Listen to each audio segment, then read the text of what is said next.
Okay, இன்றைக்கி வந்துட்டு இஞ்சி புளி செய்ய போகிறேன். அது வந்துட்டு ரொம்ப பேர் என்கிட்ட கேட்டாங்க எப்படி செய்கிறதுன்ட்டு. ஓகே, இந்த பவுலில் வந்துட்டு ஃபுல்லாக ஒரு பவுல். ஓகே, இஞ்சியை நல்லா சின்ன சின்னதாக வெட்டிக்குங்க. இன்னொரு பவுல் வந்துட்டு முக்கால் பவுல் பச்சை மிளகாய், அதையும் சின்ன சின்னதாக அந்த மாதிரி வெட்டிக்குங்க. ஓகே, இந்த மாதிரி நல்லா ஸ்லோ ஃப்ளேமில் நல்லா பொறுமையாக இதை வந்துட்டு நம்ம வதக்கி எடுக்கணும். ஓகே, இதே மாதிரி இந்த பச்சை மிளகாயும் நல்லா ஈரப்பசை இல்லாமல் வறுத்து எடுக்கணும். ஓகே, இதை பாருங்கள், வறுத்து எடுத்த இஞ்சியும் பச்சை மிளகாயும் நல்லா வறுத்து எடுத்தாச்சு, கொஞ்சம் ட்ரை ஆயிடுச்சு. நம்ம இப்போ இதுக்கு தேவையான பொருட்களை பார்த்துக்கலாம். ஓகே, இது வந்து உளுந்து 1 டேபிள் ஸ்பூன், வெந்தயம் 1 டேபிள் ஸ்பூன், இது அரிசி 2 டேபிள் ஸ்பூன், இது வந்துட்டு மிளகாய்த்தூள் 2 டேபிள் ஸ்பூன். ஓகே, இது வந்துட்டு புளி நல்லா கொஞ்சம் நேரம் ஊற வச்சுட்டு அப்புறம் நல்லா பிழிஞ்சு எடுத்து வச்சுருக்கேன்.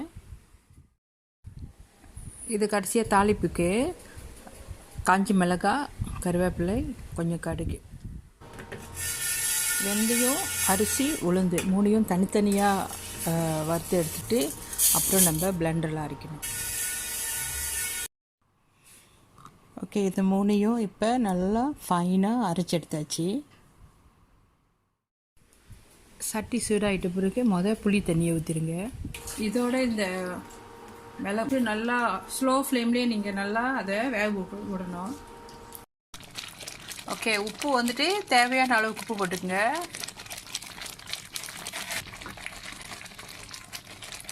இப்போ இஞ்சி போடுங்க.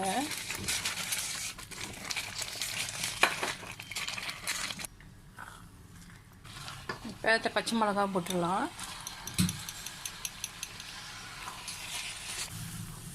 இப்போ இந்த உளுந்து அரிசி எல்லாம் அரைச்சோம்ல அது போட்டுருவோம்.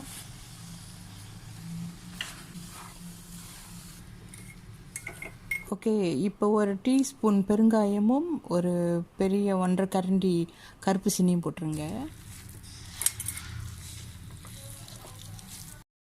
ஓகே, இப்போ கடைசி பார்ட் நல்லெண்ணெய் ஊற்றிடுங்க, அதுதான் ரொம்ப நல்லாயிருக்கும். அப்புறம் அதோட கடுகு போட்டுட்டு கொஞ்சம் நல்லா பொரியட்டும். அதுக்கு பிறகு காஞ்ச மிளகாயும் கருவேப்பிலையும் போட்டுட்டு நல்லா வதக்கிடுங்க. ஓகே, தாளிச்சிட்ட பிறகு அதை எடுத்து ஊற்றிடுங்க. ஊற்றிட்டு பிறகு மூடிடுங்க. இமீடியட்டாக மூடிட்டு கொஞ்சம் நேரம் கழிச்சுட்டு திறந்து பார்த்துட்டு அதுக்கு பிறகு நீங்கள் கிண்டலாம். சில பேருக்கு வந்துட்டு இது வந்துட்டு தண்ணியாக இருக்கும்.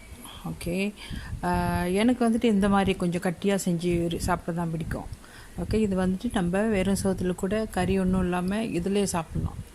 ஓகேவா, என்ஜாய் பண்ணுங்கள். கண்டிப்பாக ஃபீட்பேக் கொடுங்க எனக்கு. தேங்க்யூ, பாய்.